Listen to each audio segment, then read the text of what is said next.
Hello and welcome to this Play Better Chess video. So we're reviewing a game today to help you understand chess better. So in this game, the two players are Alekhine and Reuben Fine, and this game took place in 1937. So one way to understand chess better is to go over games by chess masters and try and understand what they are doing in their moves, their strategies, tactics, all of that. So, this game took place, as I said, in 1937, and two great players here, Alexander Alekhine, who was the fourth world chess champion. His opponent, Reuben Fine, also a great player. And these ratings here, 2690 for Alekhine and 2660 for Reuben Fine. I assume these are estimated ratings, as I don't think they had actual ratings back during this time period. So this is kind of an estimate. But at the time, Alekhine and Reuben Fine, some of the top players in the world. All right, let's take a look at this. Let's see. I'll do the game review here real quick, and you can see what accuracy percentage this game had for both players. 94% accuracy for Alexander Alekhine, and his opponent 84%.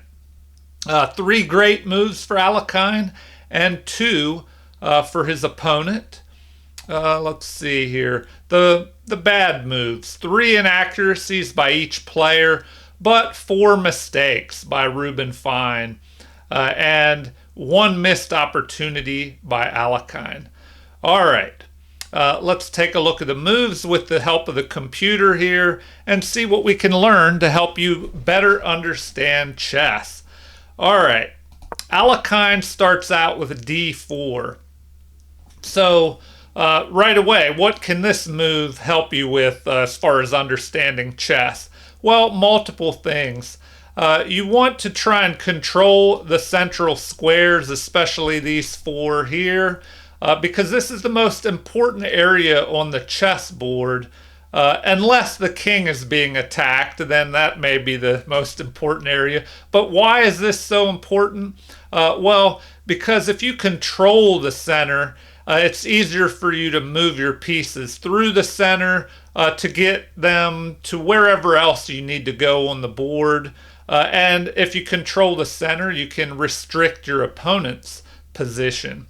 All right, so the response is d5.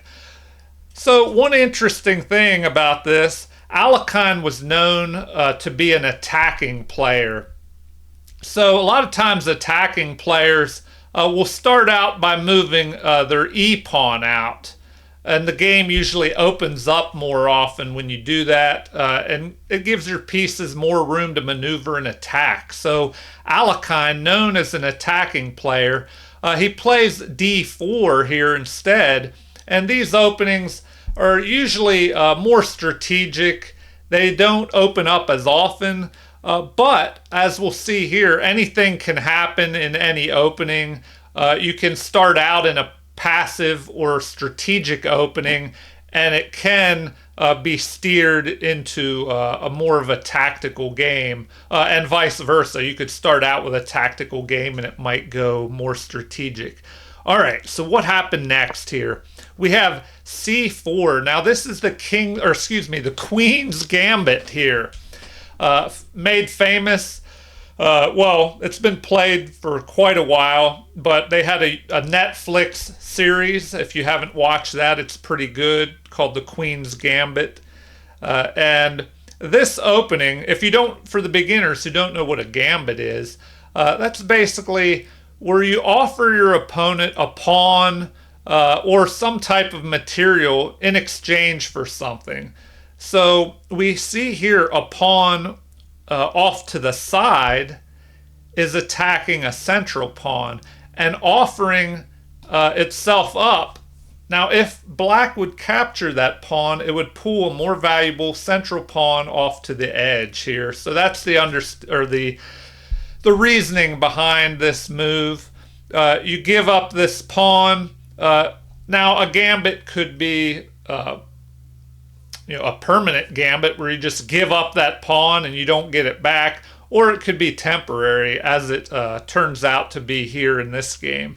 So the pawn or the gambit is accepted, the pawn is taken, and this central pawn is pulled off to the side.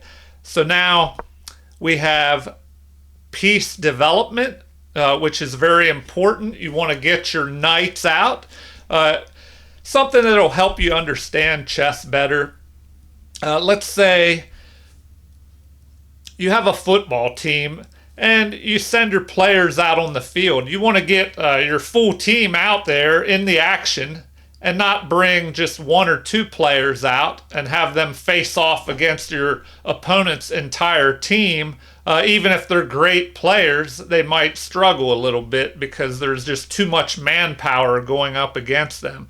So it's the same in chess. You want to get your pieces out quickly, as fast as you can. Knights are slower, so usually you can bring these knights out earlier.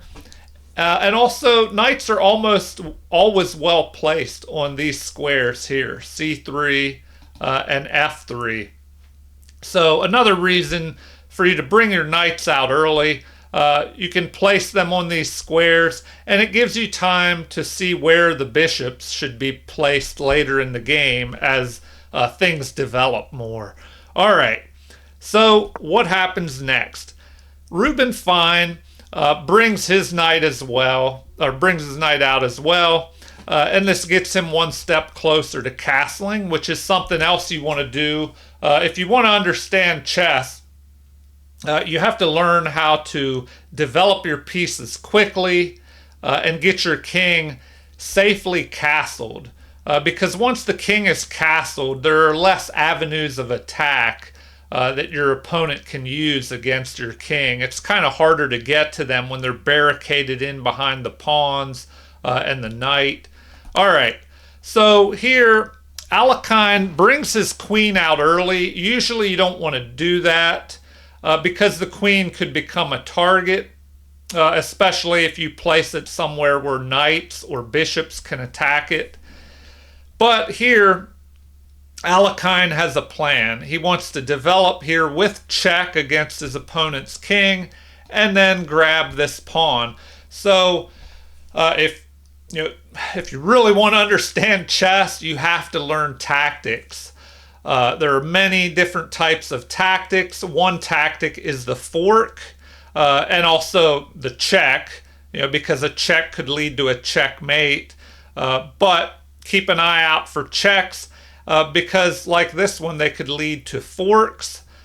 This one is not so bad because white is just regaining a pawn that black has captured and gone ahead in material, so it just evens the material after this pawn is captured. So we have a block by the queen and then a capture. Now normally you don't want to move pieces twice in the opening unless you have a good reason to do so. And here this is the best move because you regain material, evening up the game. And now we see the best move again is moving this piece twice in the opening. Why is this best? Well, it's attacking a target here of this queen, which is unprotected. So it forces Alekhine to make a decision on what to do with his queen. So let's see what happens here. Now, as we'll see in this game, it's interesting because a lot of general rules in chess are being broken. A general rule is not to move a piece twice in the opening unless you have a good reason. So, that was kind of broken here, but maybe not because there was a good reasoning behind moving these queens twice. But another rule in chess is a knight on the rim is dim. This knight is moved to the edge here, and it's less effective on the edge of the board because it covers less squares. It only covers 4, these squares here. Now if we compare that to these other knights, this knight covers 8 squares. So, we see a big difference with these knights. The one closer to the center of the board is more powerful. But as I said, there are exceptions to all the rules, and that's where calculation comes in. So to help you better understand chess, you have to work on learning tactics and work on calculation of tactics, and just calculation in general to see am I making a good move or not. So why did this knight move to the edge? Well, the knight is able to just recapture the queen. It covers the queen. And here this knight has, this queen has been moved a 3rd time in this game. And after the recapture, if we look at this, white is ahead in development. So, chess is kind of like a race to get your pieces out off the back rank here faster than your opponent. Now, once the opponent moves another piece, he could have maybe developed a knight and tried to even up the material, or even developed a bishop with check. And that would have evened up the number of pieces developed, I should say, not the material. But here, he wanted to develop his knight maybe here, but if he did that before bringing this pawn up, this pawn could have harassed his knight. So things that you have to keep an eye on in chess. You want to get your pieces developed, but you have to be careful where and when you develop them, because your opponent could attack them, and then they have to run, maybe retreat, and then it gives your opponent time to develop more of his pieces. So let's see what happens here. This move, the pawn, pushes forward. It allows this bishop to develop. That bishop, I mentioned earlier, the bishop could have gone here, but not until this pawn had moved. All right, anyway, let's move on.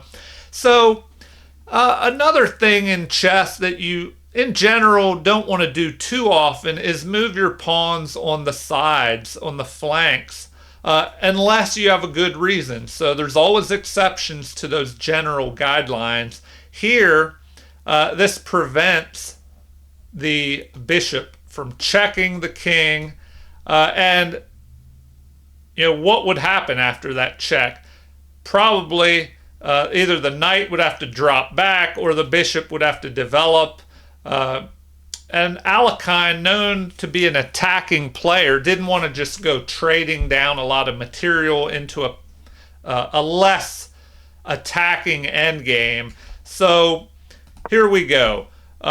We have the pawn that had developed forward, and Alekhine's opponent decides to push a pawn as well, fighting for the center of the board. So these pawns are in confrontation here.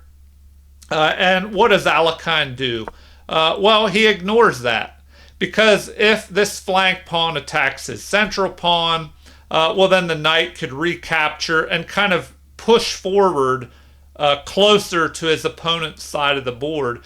So it would help maybe improve the position of the knight a little bit. So Alekhine just ignores this pawn confrontation and develops another piece, which is a smart thing to do. So now he jumps ahead in development here, 3 pieces, 2 knights and a bishop, compared to Reuben Fine's knight, which is the only piece he has developed. So now the best move is played, developing the knight, trying to catch up in development. And that's something you really have to understand in chess. You want to get your pieces developed off the back row, especially knights and bishops. Get your king castled to safety and get your rooks connected where they can back each other up. And by connected, I mean they're just in communication with each other without pieces in between them, like this knight, or excuse me, this king and this bishop. All right, so the game continues with a capture here. And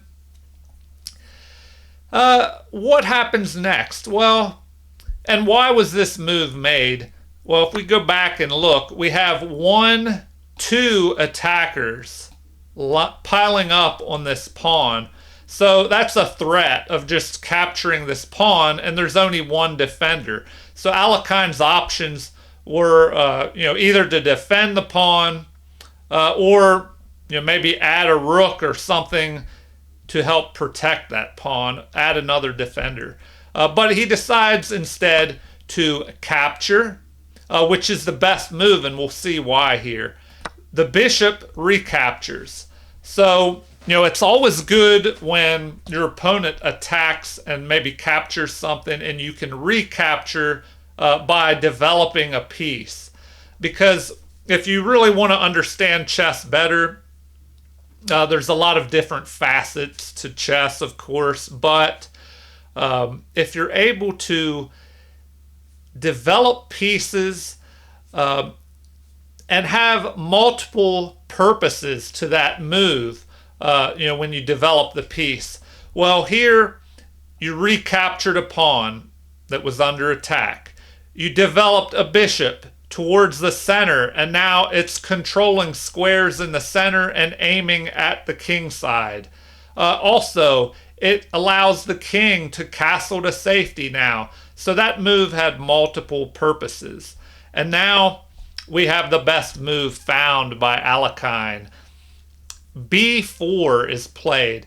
So he allowed his opponent to develop that bishop, after he captured the pawn and the bishop recaptured.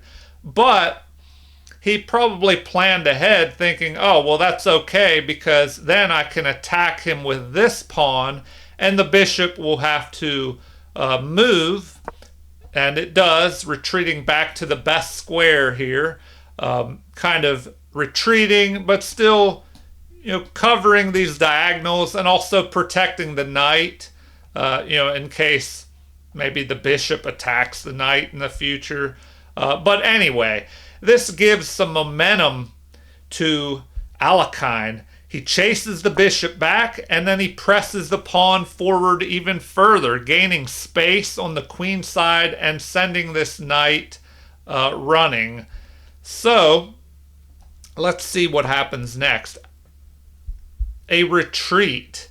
Now apparently knight to d8 would have been a little bit better, but Reuben Fine plays a move that's not quite as good.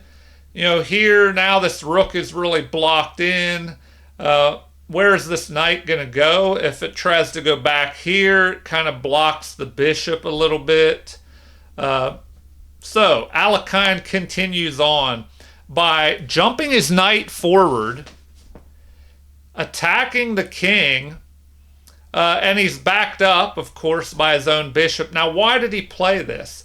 Another good point to this move that'll help you better understand chess is there are different small ways that you can get advantages if there are no outright tactics or checkmates available.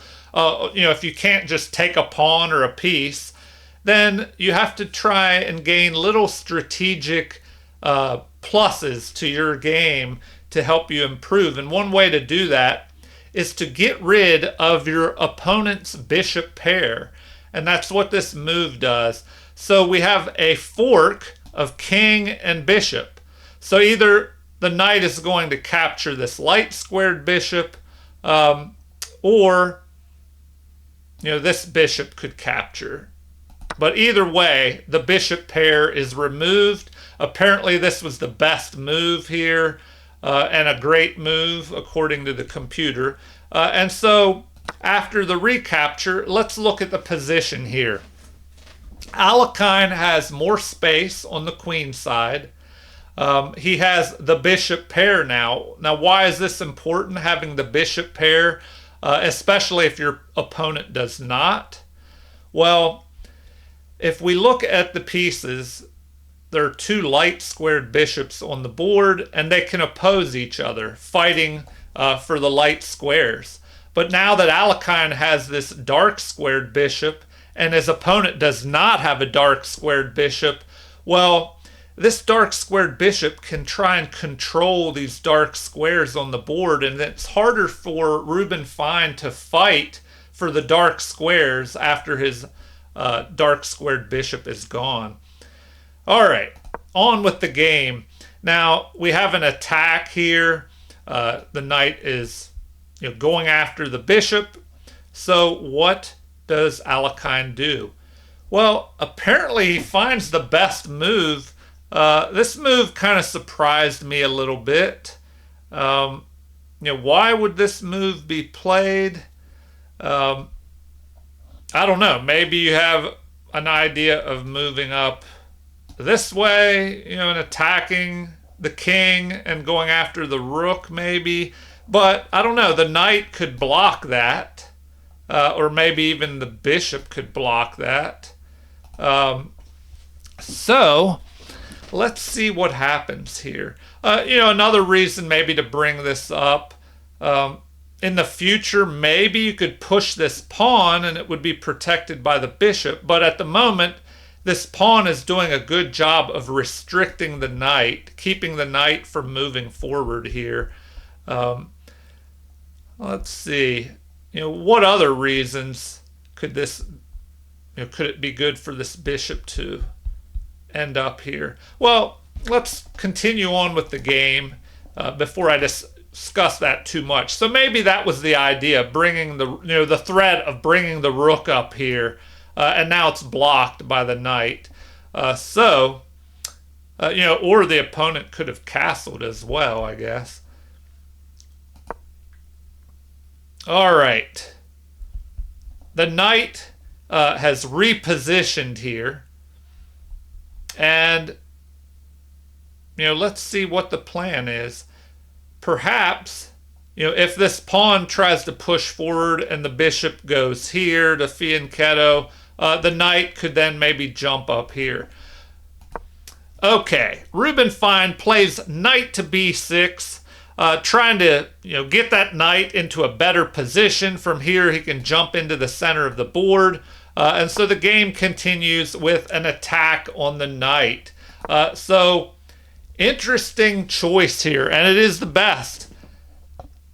Reuben Fine goes after the bishop pair, ignoring this knight that's under attack. And also, if this pawn were to capture, well, then it would leave doubled pawns here and here, which could be a weakness in the endgame. And that's another way to help you better understand chess, is to learn about pawn structure. You don't want to have pawns all over the board, isolated and weak, hard to defend. You want to kind of keep them side by side where they can move and defend each other. Anyway, we'll get to that more in a little bit. So let's see what happens. Alekhine keeps his bishop pair, which is a smart move, and the bishop is really doing a good job, a good job of controlling these squares that the knights could jump to, down through here. So we have the knight retreating that was under attack, and the game continues with an inaccuracy by Alekhine. So, why is this move played? Probably to prevent the knight from jumping in here and going after the bishop pair.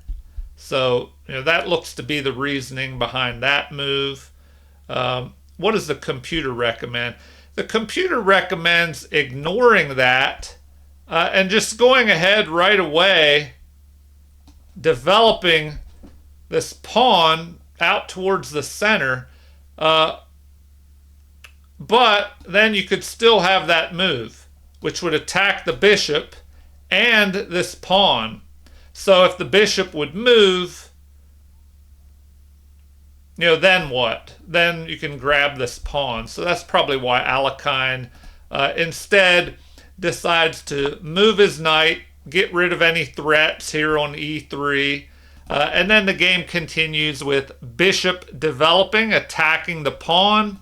And so that is ignored in favor of a counterattack that is more, this is a bigger threat, capturing a knight, which is worth more than this lowly pawn.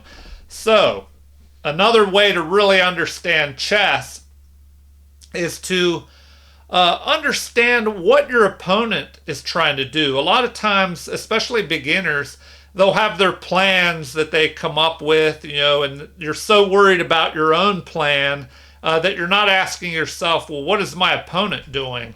So if Reuben Fine would have asked, well, all right, I'm attacking this, but what did my opponent just do? He just moved this pawn, and why is this important? Oh, it's attacking this more valuable knight, so I have to deal with that. So what does he do? He decides to ignore that and counterattack over here, which is the best move in the position. So a lot going on here, and now we have Alekhine finding the best move. Instead of castling his king to safety, he throws his king up towards the center of the board and helps protect his knight. And this will help you understand chess better as well. You have to know when you need to get your king to safety, and when you need to use your king to help you in the game. Now, if there were queens on the board, it would be a lot more dangerous having your king just out in the open in the center of the board here.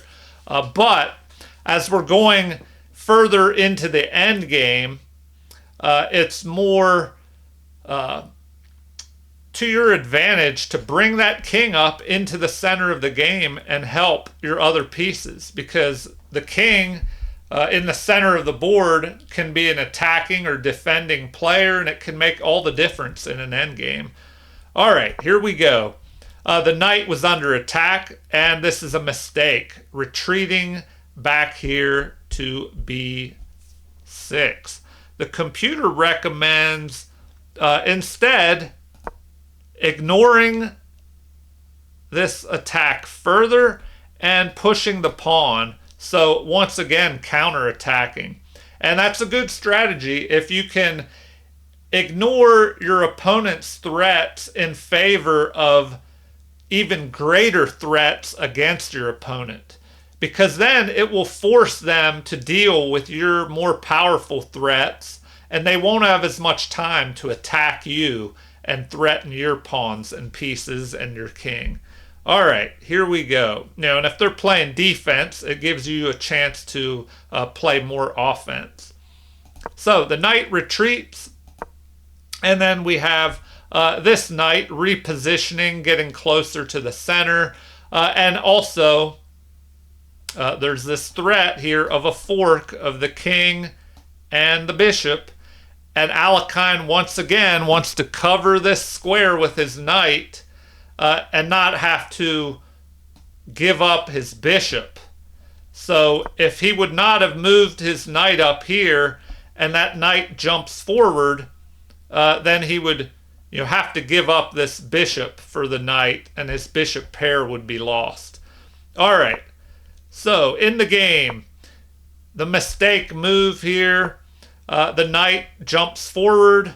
The computer says this is an inaccuracy, though, that it would be better to just drop the bishop back, and that would do a job of preventing the king from castling or being able to move forward to help in the end game. So, continuing on, the best move, castling, getting that other rook out towards the center. So, especially for you beginners, I can't overemphasize enough the importance of getting your king to safety. You'll lose a lot less games if you get your king castled into safety behind especially a wall of pawns and a knight here. And this also, it does multiple things at once, which is important. if you can play moves that accomplish multiple goals, that's usually a good idea. You get your king to safety, you pull this rook that was doing nothing in the corner closer towards the center, and now these rooks are connected where they back each other up. In case one is attacked, the other one protects it. And this rook can maneuver towards the center. And rooks are almost always well placed on open files like this C file. Or maybe put the other rook here on the open D file. Or on half open files, which we don't have any in this game, but that's just where only one pawn is on that file.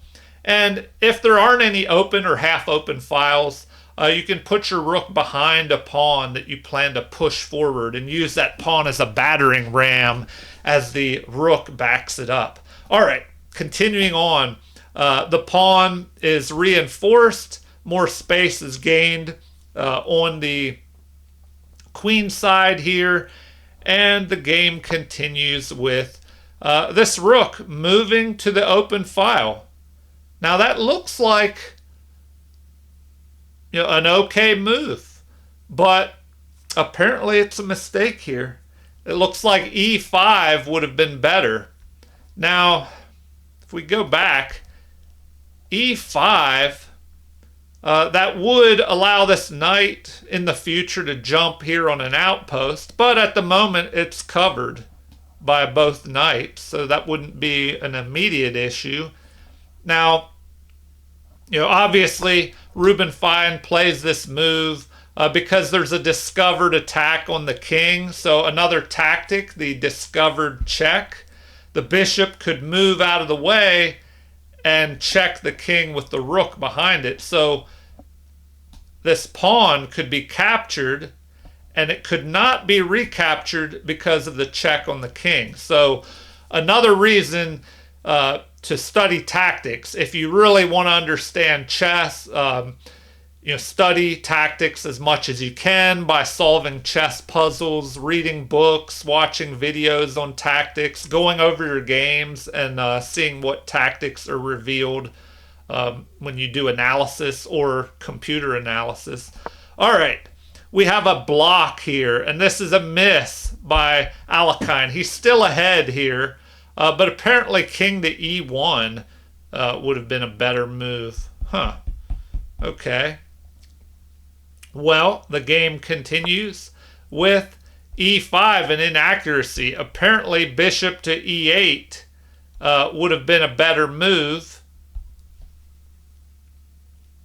which would pin the bishop to the king, and that king would be forced to have to do something about that. All right, so the game continues with the rook out of the corner into the open file, so they're fighting for the C file. A good strategy when your opponent has control of one of the open files with a rook, oppose it with your rook is one way to deal with that. Fight for that important open file.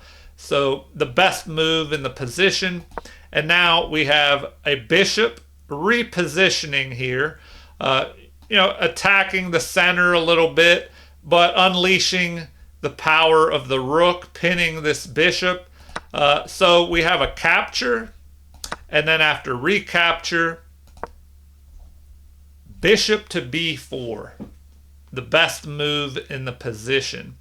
So the bishop wasn't doing as much on the edge of the board there. It was attacking the knight.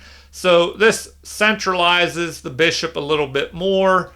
Prevents the king from coming into the game. And the continuation is the knight retreating, an inaccuracy. Apparently rook to d8 would have been better. But maybe Alekhine's opponent didn't want him to gain control of the open file by moving that rook. All right, so the knight retreats back to the edge of the board, which, remember, a knight on the rim is dim. You don't usually want to do that. Why was this played? Maybe with the idea of pushing this pawn forward, which was blocked by the knight. That could help defend this central pawn. So the game continues with an attack of the knight on the queen side. The knight retreats. And then we have Alekhine pushing his knight forward to d5 on this outpost.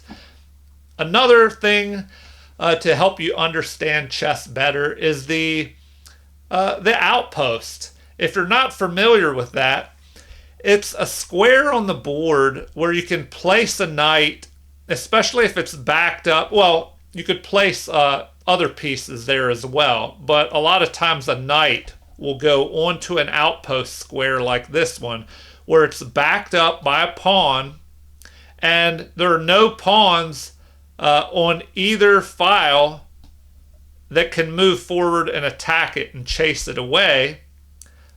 Sometimes there could be a pawn there, but maybe it can't attack you immediately.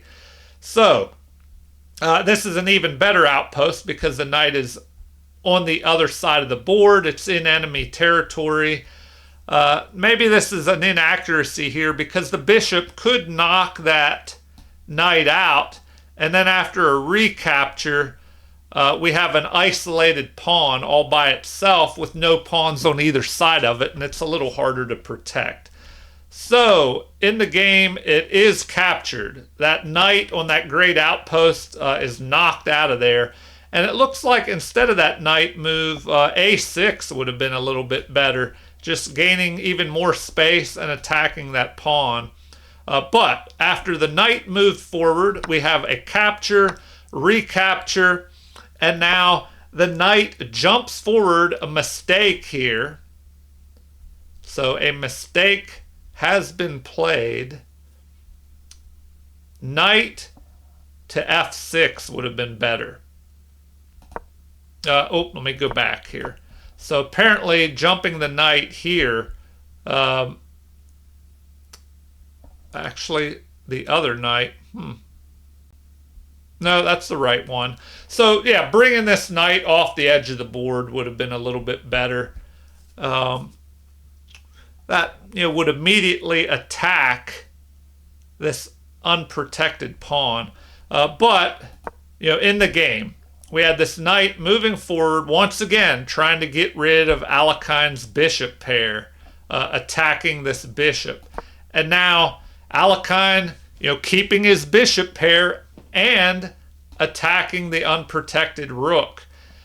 Another strategy, as I mentioned, and a way to better understand chess is to learn to make the moves that have multiple purposes. So the bishop pair is maintained here. Another threat, though,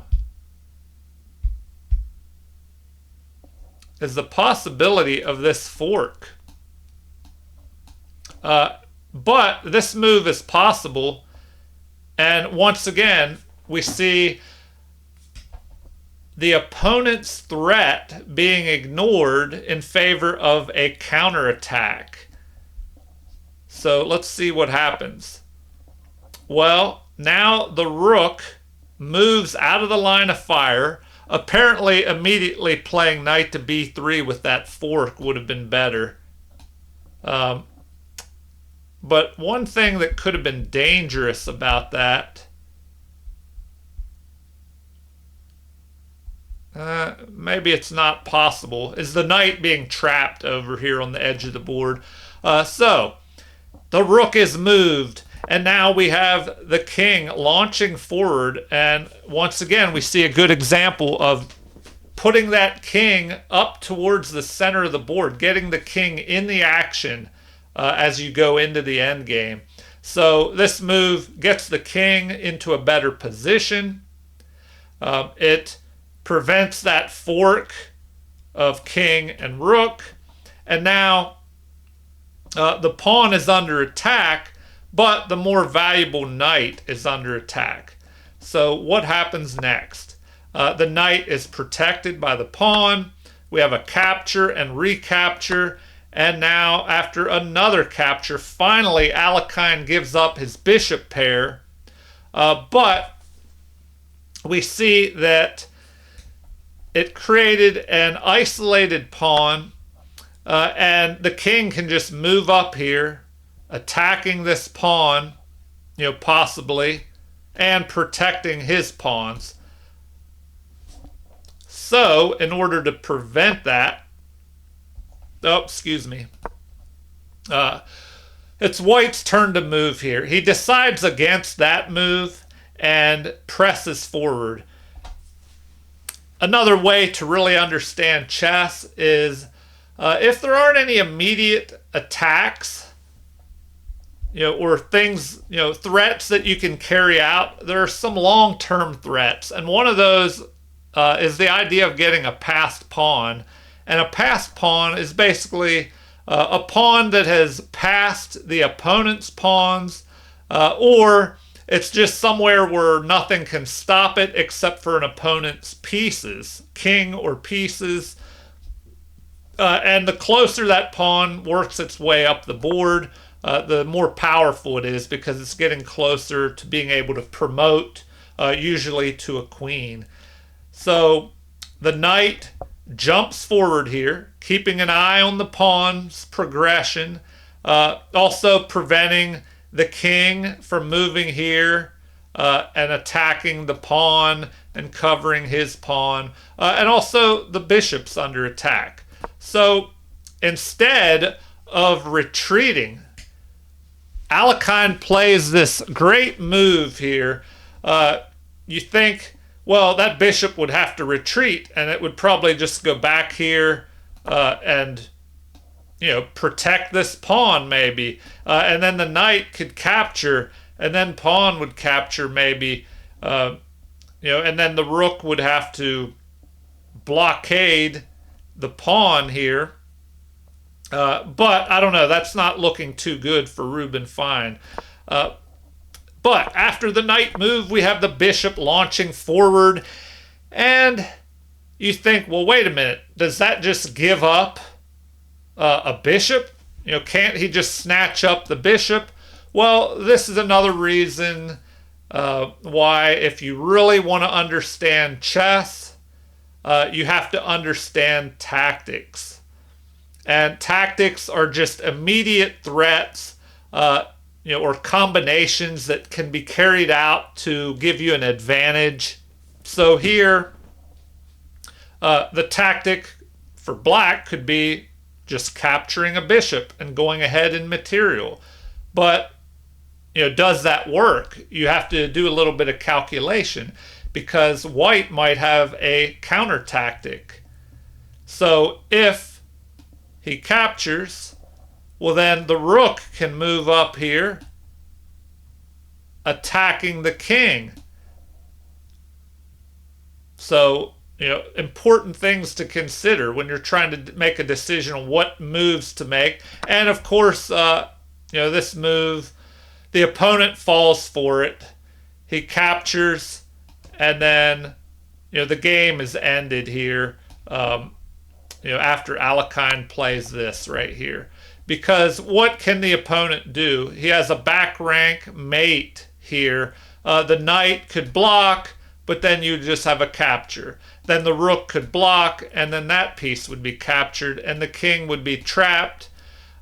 So one way that this could have been avoided is earlier in the game, if this pawn would have moved forward, there'd be a little escape hatch for the king.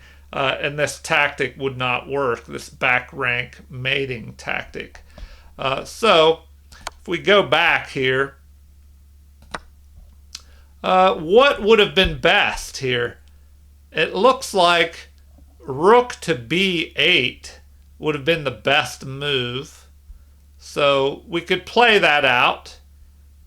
Rook to b8, according to the computer, attacking the passed pawn. And then what? Apparently b7 is the best move. All right. b7, just pushing that passed pawn. And now there's a threat of bringing the rook up. And if the rook captures, the pawn would capture and promote to a queen. So that's a serious threat. So the best move here, of course, would be to capture with the knight. Once again, you don't want to capture with the rook because of the back rank mate. So the knight would capture. And then, let's see. Now you have this threat. The rook moves to the b file, pinning the knight.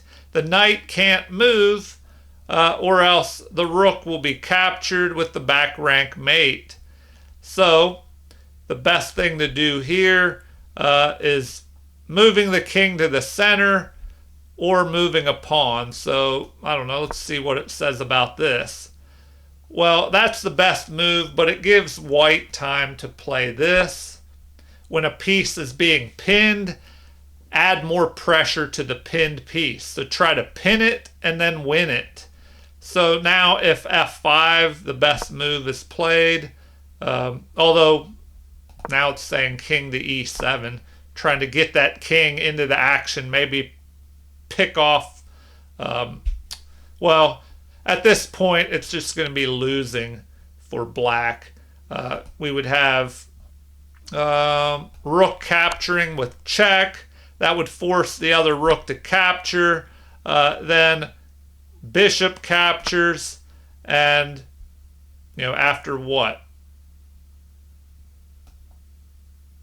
King to d7. It's just looking really bad for Reuben Fine. And that's why after these final moves, bishop to d7, capture, and mate, maybe, you would think a grandmaster would notice this, but, maybe he just played this. He knew he was losing anyway, so he just gave his opponent the quicker end to the game here. All right, well, I hope this discussion as we went through this game helped you understand chess a little bit better. I'll probably do a part 2 to this and go over some more games just to help you understand other areas in chess. To better understand chess, there's a lot to learn. So you just start out learning one new thing for each game that you play and slowly increase your knowledge. Study tactics, strategy, end games, openings. There's all these areas to chess. But, just play regularly and try and learn something from each one of your games. And you can do that by going back over your games. Try to analyze the game on your own and then maybe use a computer to go over it and see what the computer finds that you missed. All right, well, feel free to leave any comments. Like and subscribe to support the channel. Thank you for watching and have a super chess day.